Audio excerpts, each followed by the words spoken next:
One of the commonest statements we see people making these days is that all religions are the same. That is the currency these days. And that is very acceptable to most of the people. All religions are the same. So to stop the fight between religions, probably this is the best medicine. To think that all religions are the same, they teach the same thing. But to be frank with you, there is nothing more wrong than this statement. One of the fundamental principles of philosophy is that two contradictory statements cannot be true at the same time.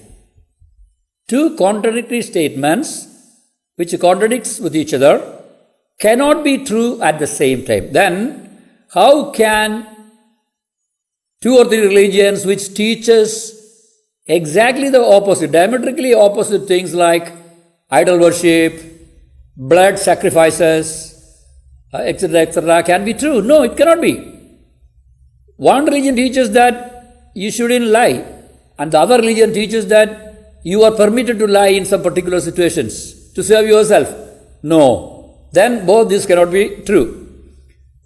So, what I am trying to drive home is this fact that salvation, as is taught by different religions, doesn't match with each other, and it makes no sense. Most of the salvation method, as is taught by most of the religions, doesn't make sense because it doesn't satisfy the love aspect of God and the justice aspect of God. Most of the religions give undue importance to love of God. God is a loving Father, so He should forgive each and every crime we commit simply based on whether we confess it or not. But that doesn't satisfy the fundamental principle of God's justice. And by the way, what is justice? Justice is giving anybody what is due to him. What is due to him. And when somebody commits a crime, punishment should follow. Crime and punishment goes hand in hand. You cannot separate crime from punishment. So, if somebody forgives some crimes without punishing it, either that very person who committed it or one who can represent him legally is injustice. So, when we read some of the religious books, we come across a God who unconditionally, unilaterally forgiving sins of his devotees, which is injustice, which is wrong. That God, suppose a judge forgives the sins of a relative of him, that case was presented to him, and he simply let him go scot-free because he is the relative of him. That may be an act of love, but that is injustice incarnate. People may not permit it, will not permit it. That judge is a partial judge. He should be punished because crime was not punished there. So, when we come to Bible, the Bible offers a salvation which satisfies both the love of God and the justice of God. That is why we see Son of God, Jesus Christ, being punished for the sins of the whole world. When Jesus was introduced to the world by John the Baptist, he introduced to him in these words, "Behold, the Lamb of God, which taketh away the sins of the world." So Jesus is primarily a scapegoat, a sacrificial lamb who takes upon himself the penalty of the sins of the whole world. So what do we see there on the cross when Jesus was severely punished by God himself? He was being punished not for any crimes he committed, but for the crimes we all committed. Then the question comes, can Jesus represent the whole human race? Yes, Jesus can represent the whole human race. Because it is Jesus who created the whole human race. It is from him that the whole human race originated. So he can represent.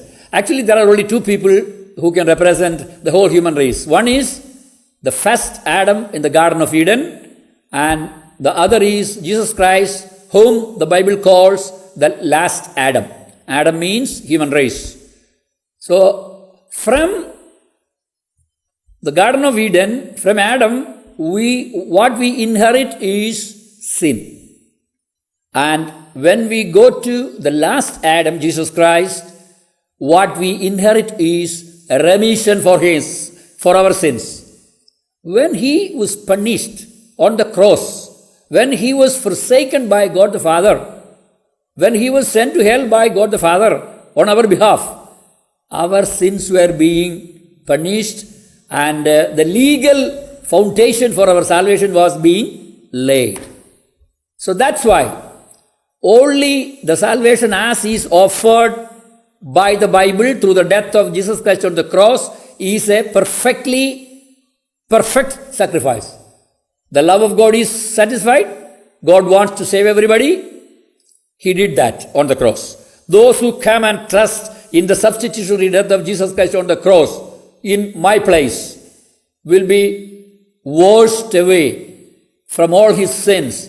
Bible very clearly states that the blood of Jesus Christ washeth every sin we committed.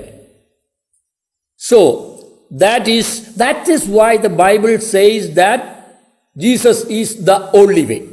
Because nowhere else in any religion, be it Christian or be it Hindu or be it Muslim, we never come across a God who comes down representing the whole human race and taking upon himself the sins of the whole human race and dying in the place of the whole human race and offering salvation for those people who trust in that sacrificial death.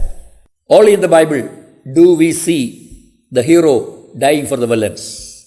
That makes the salvation in the Bible an astounding salvation, a unique salvation, and the only possible true salvation is seen in the Bible on the cross. Some people think that the Jesus of the miracle doing Jesus is the Savior. No. Jesus became the Savior of the world on the cross when he took our sins upon his holy body. Let me conclude with this statement.